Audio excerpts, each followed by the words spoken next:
آپ کا جو علمی مقام اور مرتبہ ہے، خاص طور پہ جو آپ کے علمی کارنامے ہیں، اور اس میں جو آپ نے ایک عشق کی شمع، چونکہ وہ تاتاریوں کا دور، میں نے جیسا کہ بتایا کہ قریب 90 لاکھ کے قریب لوگ جو ہیں وہ قتل ہوئے، پھر درس و تدریس کے ذریعے سے آپ نے عشق کی شدت کو، عشق کی حدت کو دوبارہ بھڑکایا، بتائیے ذرا۔ بالکل ایسے ہی ہے۔ در حقیقت جنید بھائی اس زمانے میں سب سے بڑی جو خرابی پیدا ہوئی تھی وہ دو اعتبارات سے تھی۔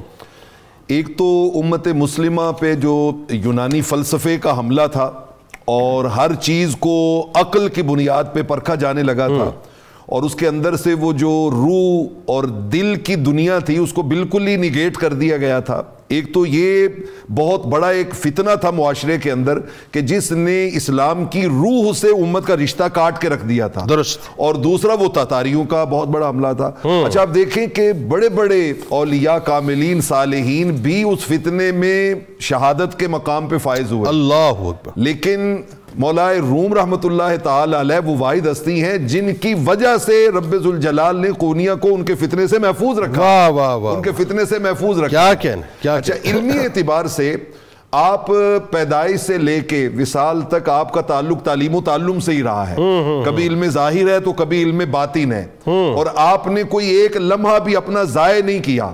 مطلب آپ کی شادی ہو چکی ہے اور شادی ہونے کے 7-8 سال بعد آپ جا کے شام کے اندر حلب کے مدرسہ حلاویہ میں 7 سال علم حاصل کر رہے ہیں، وہاں سے پلٹتے ہیں تو پھر اپنے بچپن کے استاد سید برہان الدین محقق ترمذی سے مزید 9 سال علم حاصل کر رہے ہیں۔ سبحان اللہ۔ میں ان کے علم کے اعتبار سے ایک دو چیزیں آپ کے سامنے عرض کرتا ہوں۔ بتائیے۔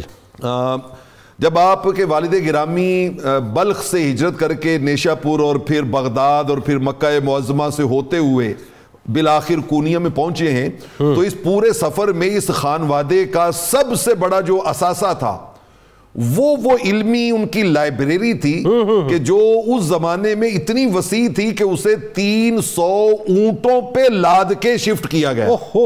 300 اونٹوں پہ وہ لائبریری جو تھی وہ لاد کے شفٹ کی گئی ہے، اور وہ ساری سیدنا مولا روم حضرت مولانا جلال الدین رومی رحمت اللہ تعالی علیہ ان کتابوں سے گزرے ہوئے تھے۔ اللہ۔ اچھا ایک دن آپ واز کر رہے تو جیسے اپنا ڈاکٹر صاحب نے بات کی کہ حاسدین ہر زمانے میں ہوتے ہیں، تو ایک حاسد نے اس نے کہا جی ہفتوں ایک سپیچ تیار کرتے ہیں اور اس کے بعد آ کے وہ ڈیلیور کر دیتے ہیں، تو اس میں ایسی کون سی علمیت کی بات ہے، یہ تو کوئی بھی بندہ جو ہے وہ یہ کر سکتا ہے۔ ٹھیک ہے۔ آپ نے فرمایا اچھا بھائی چلیں آج ایسے ہے کہ آپ کوئی موضوع بتا دیں، ٹھیک ہے، تو ہم اس موضوع پہ کلام کر لیتے ہیں۔ درست۔ تو انہوں نے کہا جی آپ آج سورہ والضحیٰ پہ کلام کریں۔ آئے ہائے ہائے۔ تو اس زمانے میں طریقہ یہ تھا کہ پہلے قاری قرآن اس سورت کو پڑھتے تھے اور پھر اس کے بعد جو ہے وہ مدرس جو ہے وہ اس کی اللہ اکبر۔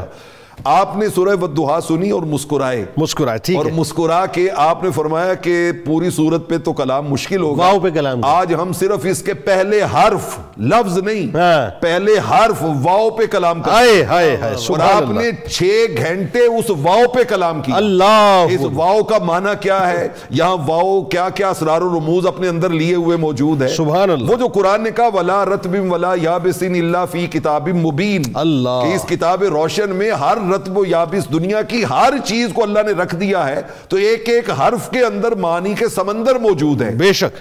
اچھا ایک دن آپ واز کر رہے ہیں تو اسی طرح ایک لغت کا ماہر، ہم اسے اپنی زبان میں نحوی کہتے ہیں، ٹھیک ہے، نحوی، ٹھیک ہے، اور وہ جو علم ہوتا ہے اسے علم النحو کہتے ہیں، وہ اپنے شاگردوں کو ساتھ لے کے آگے بیٹھا ہوا ہے، اور وہ اس غرض سے آئے ہیں کہ بڑا شورا سنا ہے، دیکھیں کہ وہ لغت کے اندر ان کی کتنی مضبوطی ہے اور وہ اس علم کے اندر کیا ان کی دسترس ہے۔ وہ آ کے بیٹھے ہیں تو آپ نے اس دن آغاز ہی ایک نحوی کی حکایت سے کیا۔ آپ نے فرمایا کہ ایک نحوی کشتی میں بیٹھ کے جا رہا تھا تو راستے میں ملاح سے پوچھتا ہے وہ تمہیں کوئی لغت کا پتہ ہے، تم نے کبھی لغت کی گرامر کی کوئی بات پڑھی ہے؟ تو وہ آگے سے کہتے ہیں نہیں جی میں تو کشتی چلاتا ہوں بعد۔ تو اس نے کہا تم نے اپنی آدھی زندگی برباد کر دی۔ اللہ۔ تھوڑا آگے گئے تو طوفان آ گیا، اب ملاح پوچھتا ہے، وہ کہتا ہے حضرت آپ کو تیرنا آتا ہے، سویمنگ آتی ہے؟ کیا بات ہے؟ اس نے کہا جی مجھے تو سویمنگ نہیں آتی، اور کہا حضرت میں نے آدھی زندگی تباہ کی تھی، آپ نے پوری زندگی تباہ کر دی۔ ٹھیک۔ اس کے بعد آپ نے ایک جملہ کہا، آپ نے فرمایا کہ محو می باید، نحو اے جاں بداں محو می باید نہ نحو اے جاں بداں گر تو محوی بے خطر در آب راں. آپ نے فرمایا کہ لوگ نحوی بننا چاہتے ہیں, ہم ان کو محوی بنانا چاہتے ہیں. اللہ. اور محوی کا مطلب یہ ہوتا ہے کہ جو اپنی خواہشوں کو مٹا ڈالے. واہ واہ واہ. جس کو قرآن نے 11 قسمیں اٹھا کے کہا کہ قد افلح من زکاہا وقد خاب من دساہا. فرمایا ہم لوگوں کو محوی بنانا چاہتے ہیں, لوگ یہاں ناوی بننے کے لیے آتے ہیں. وہ توبہ کر کے آپ کے قدموں میں گر گئے. کیا